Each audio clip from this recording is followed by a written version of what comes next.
Hey, what's up? Ahmad Austin here on Try to Fail. We got a new episode today. Today we're going to talk about 5 ways to overcome fear. I want to just say fear is actually okay. I mean, we all have fear. We all deal with fear in certain situations. But seeing a lion approaching us, that's a normal fear. The fear I'm talking about today is going to be fear where you want to do something great. Say, for instance, write a book, start a podcast, start a business, go back to school, but worrying about what people will say, what they would think, fear of failing. You have fear of not getting it right, or fear of you're worthy enough. So those are the fears that I'm going to talk about today and how to overcome those fears. Now, again, I'm not saying that we shouldn't have fear, because fear is going to be there. But what I'm going to talk about in this particular podcast is basically how to accept the fear, but yet still be able to move through the fear. And a lot of times fear can be just a big old lie. One thing I could think about is like worrying about what people think. Sometimes people that you're worrying about, thinking about you, not really worrying about you, but you have that big idea, that big lie that they're going to think this of me if I try this, or they're going to laugh at me if I try this, or whatever the case may be. But I just want you to understand a lot of those fears are just big lies. So what I'm going to do is talk about how to move past those fears or some of those big lies. The first thing I want to talk about is one of the first ways you can do this is by just starting. A lot of times we don't make a move because we are afraid. And a lot of times, one of the ways we can get past those fears is just starting. For instance, if you want to create an online business, you can just go ahead and buy the domain name. If you want to go back to school, you've been thinking about it for years now, but you've been too afraid to just go ahead and step out. You just go ahead and call up to the school and get information about that particular degree that you want to obtain. So those are some things you can do in regards to just starting. So that's just to give you an idea of what you can do to just start. There's so many ways. I know for me, a lot of times I would just be stuck and not move. I want to do certain things, but I don't do it because I'm afraid. And I would just sit on it maybe weeks, months. And I'm sure you probably can relate to this. And you don't end up doing anything. It's like you're paralyzed. Your fear has paralyzed you. And what I want to encourage you is one way is to do that. Just start. And it can be something small. You don't have to start anything big. Just start small, actually.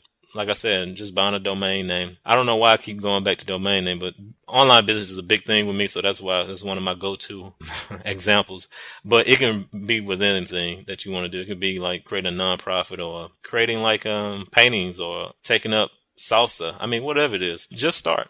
Just start. Just sign up. Just call. Whatever it is that you need to do to make that first step. I think once you make that first step, you get the ball rolling. Another thing that you can do is look at it as a test. A lot of scientists and people in research, they test things out. And one of the things I think you can look at whatever it is that you're trying to do is that you can test it out. Look at it as a project that you're trying to test out. Scientists test different things out just to see what works and what doesn't work. And you can kind of look at your project or the thing that you want to accomplish as that, a test. So for instance, I'm going to go back to my favorite example, creating a website or online business or whatever. What if you looked at it as a test? I think it'll take some of that pressure of you of trying to get it right. So just test it out. Look at it as a test. Put it out there. If it don't work, make tweaks. For instance, if you are wanting to take up guitar lessons, that's a good one. You want to take up guitar lessons. Look at it as a test. I'm going to see if it's something that I want to do. So I'm going to go sign up for the lessons, try it out. If it doesn't work, oh well, if I enjoy it, even though I'm not getting all the notes right, the keys right, I'm going to still,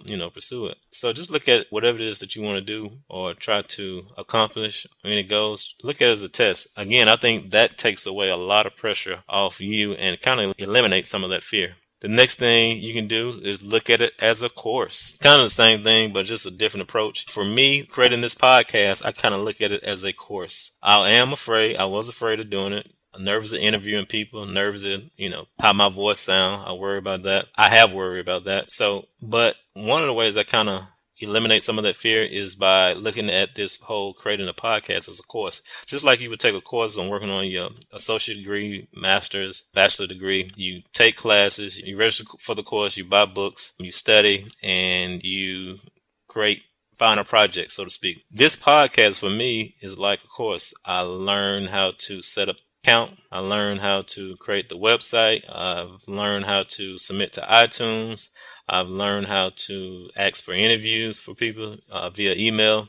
So it's basically a course for me. I look at it that way, and that kind of helps eliminate worrying about how I look, worrying about if it's going to fail or not, because it's I'm getting another degree, even though I probably I can't use this degree out in the real world, the podcast degree. But at the same time, I can look at it in a way that is something that I accomplished and that no one can take from me. And I can also teach other people as well. So, not only will I create a podcast that will benefit people, but I also created some skills along the way. So whatever it is that you want to try to do and you're a little bit afraid, look at it, of course. You'll never know where that journey may take you. You'll never know what may come out of it as well and how many skills you'll learn from it. So look at it as a course. The next thing, a way you can overcome your fear. This particular tip is from a self-help person that I followed. I just found her maybe a few months ago. Her name is Mel Robbins, and she created the 5-second rule. And it's basically whenever you feel that resistance or that fear pop up when you want to do something, she suggests that you count backwards. Like, you count from 1, 2, 3, 4, 5. She suggests that you count backwards 5, 4, 3, 2, 1, like a rocket ship. And it will kind of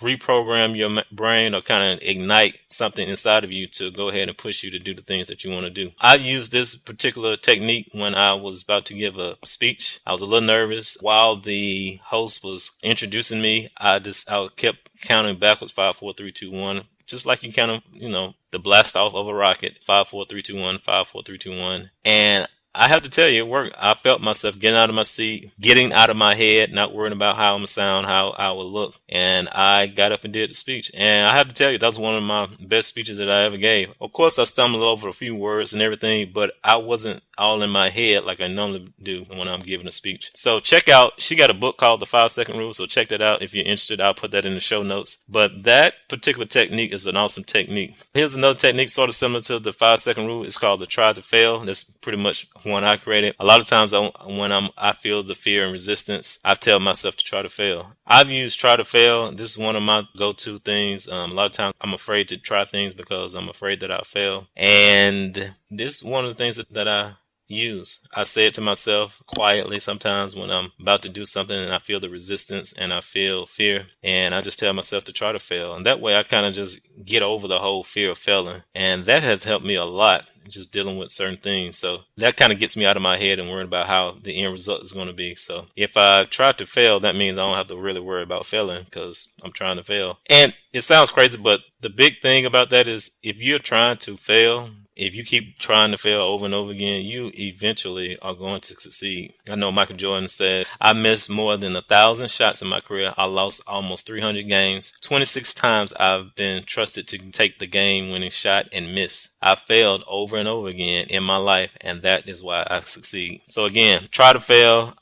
Eventually you will succeed. The bonus is commit to finishing. I think a lot of times when we just start, when we do some of those things that we work on, like projects and things, I think one of the biggest things that we need to do is finish what we started. That's one of the biggest things I've learned from successful people is that they finish what they start. I know Tyler Perry, he talks about how he used to jump from thing to thing and he never really just committed to one thing. And then finally when he committed to one thing, which is, his plays or whatever, and those took off and it just led to one thing and another. There's so many people, even including myself, who one year I want to do real estate, the next year I want to start an online business, next year I want to write a book. I mean, just so many different things. The next year I want to be a painter. I mean, just so many different things. And I think a lot of times when we start something, we just need to commit to finishing. And that's just like, I just want to put that out there, is that as a bonus that you need to definitely, when you start your projects, when you use the 5-second rule, when you use the try to fail